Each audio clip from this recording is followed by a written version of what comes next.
안녕하십니까. 정인아 TV의 정인아입니다. 오늘 이 시간에는 여러분 우리가 역사상 그래도 기억할 만한 그런 정말 중요한 인물들의 탈북이 있었습니다. 중요한 인물들의 탈북 정말 수없이 많은 사람들이 있고요. 뭐 이웅평 중이었나요? 이렇게 그 조종사 그런 기순용사도 있었고 정말 많은 분들이 있지만 여러분들께서도 들으시면 딱 알만한 그런 역대급 탈북 사건들이 있었는데요. 오늘은 그런 인물 역대급 탈북인들 탑 3를 준비해봤습니다. 그 첫 번째가 바로 단연 여러분들께서도 잘 알고 계시는 황장엽이라는 사람입니다. 황장엽 하면 여러분들께서는 어떤 이미지가 딱 떠오르시나요? 제가 북한에 있을 때 황장엽이라는 사람이 정말 김정일의 선생님이었다라는 얘기가 많이 돌았습니다.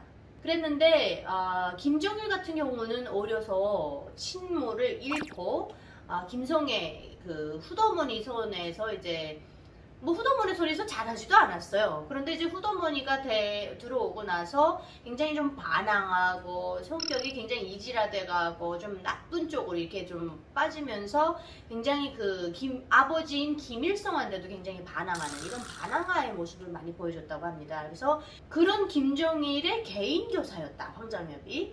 그런데 이제 그 김일성이 김정일 앞에서 선생님이란 옛날엔 선상님이라고 했대요. 그만큼 윗상자를 써서 선생님은 굉장히 이제 높은 지위에 있는 이런 그 공대와 또 존경을 받는 이런 위치에 있었는데 김정일 자체가 선생님을 알기 우습게 한단 말이죠. 그래서 김일성이 그 선생님이라는 걸 보여주기 위해서 황장엽이 이제 집에 방문을 했을 때 맨발로 뛰어나와서 선생님 오셨습니까? 라고 맞았다는 뭐 이런 일화도 있는데 북한에서는 굉장히 많은 분들이 한 번쯤은 들어봤을 법한 이런 소문들이 있습니다. 일단 황장엽 선생님을 보자면 일단은 조선노동당 선전선동부 차장을 지냈었고 또 조선민주주의인민공화국 그 나라라고 그쪽에서는 그렇게 명칭을 하죠. 조선민주주의인민공화국이 생겨서 정치활동을 굉장히 많이 한 이런 사람인데 이런 인물이 여러분들도 정말 잘 아시던 이런 인물이 1997년도에 주체사상에 관한 강연을 위해서 일본을 방문한 직후에 베이징에서 김덕홍 선생님이죠. 김덕홍과 함께 대한민국 대사관에 망명 신청을 했습니다. 그의 수기에는 망명 이유를 저국, 그러니까 북조선이죠. 저국의 체제의 의분을 느껴 그 변혁을 도모하기 위해서 그래서 그 때문에 망명을 했다. 이렇게 되어 있다고 합니다.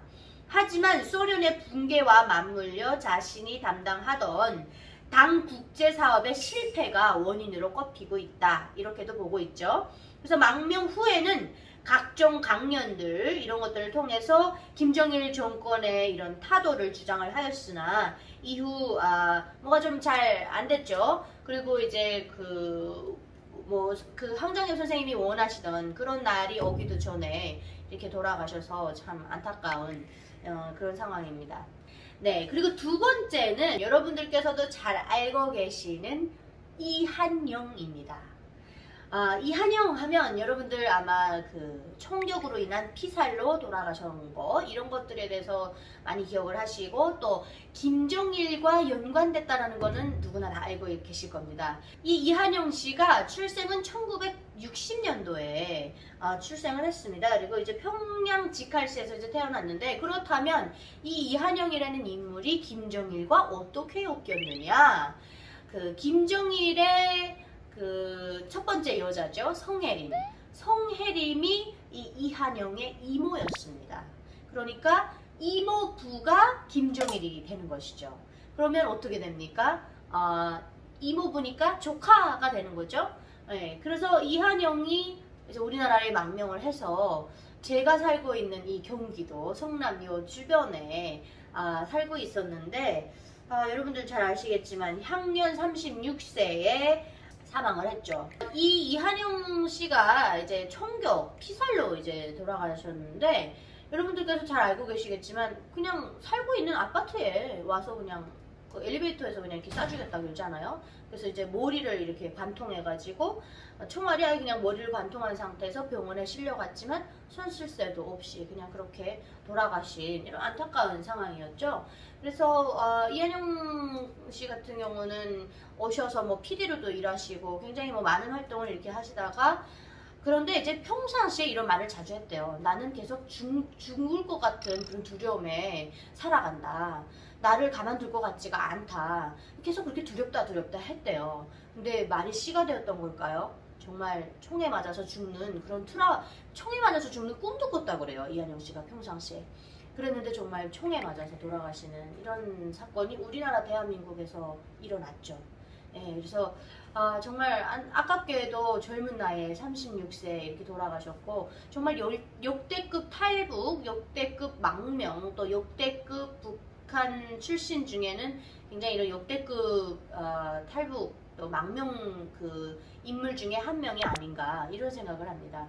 그리고 이제 세 번째가 바로 여러분들 혹시라도 지금쯤에서는 그분인가 하시겠지만 혹시 아닐 수도 있습니다.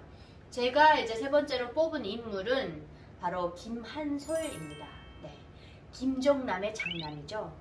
김한솔에 대한 이 인물에 대한 관심도는 정말 국제적으로도 엄청났죠.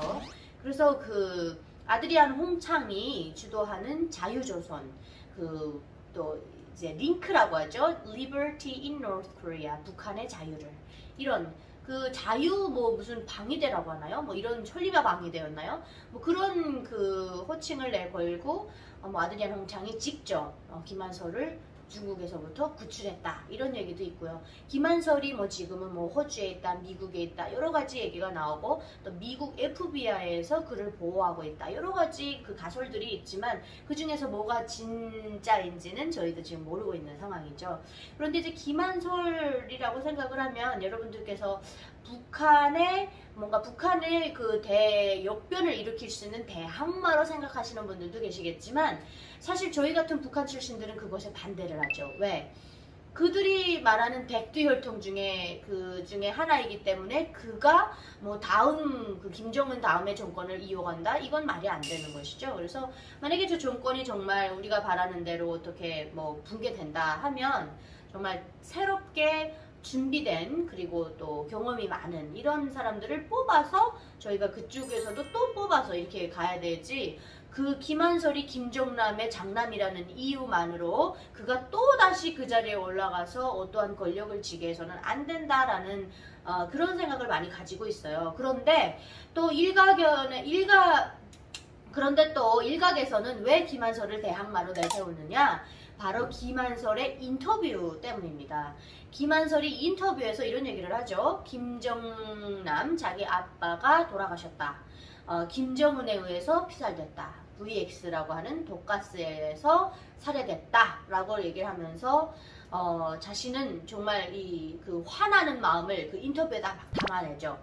아빠가 정말 그 쿠알라룸푸르 말레이시아 그 공항에서 아무 저기도 뭐 그 영상 다 보신 분들은 아시겠지만 막 그 리셉션 찾아가가지고 나 이제 뭐 어떤 여자들이 와서 내 얼굴 막 만졌는데 막 이렇게 얘기를 하다가 갑자기 의자에서 그냥 막 거품을 문 채로 이렇게 안타깝게 죽음을 맞이했죠. 김한솔 같은 경우는 이제 아빠가 그렇게 되다 보니까 정말 그 전에서부터도 중국에 나와서 늘 떠돌이 생활을 했지 않습니까? 그래서 참 불운의 왕자다 뭐 이런 얘기도 하는데 아무튼 뭐 제가 봤을 때는 선대의 그런 죄가 후대에 이어지지 않나 이런 생각이 듭니다.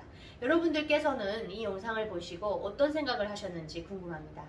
오늘 정윤아가 준비한 영상은 여기까지입니다. 여러분들의 의견과 생각을 주저함 없이 댓글로 많이 남겨주시길 바라겠습니다. 저 정윤아는 또 다음 시간에 유익하고 재밌는 정보로 여러분을 찾아뵙도록 하겠습니다. 시청해주신 여러분 고맙습니다.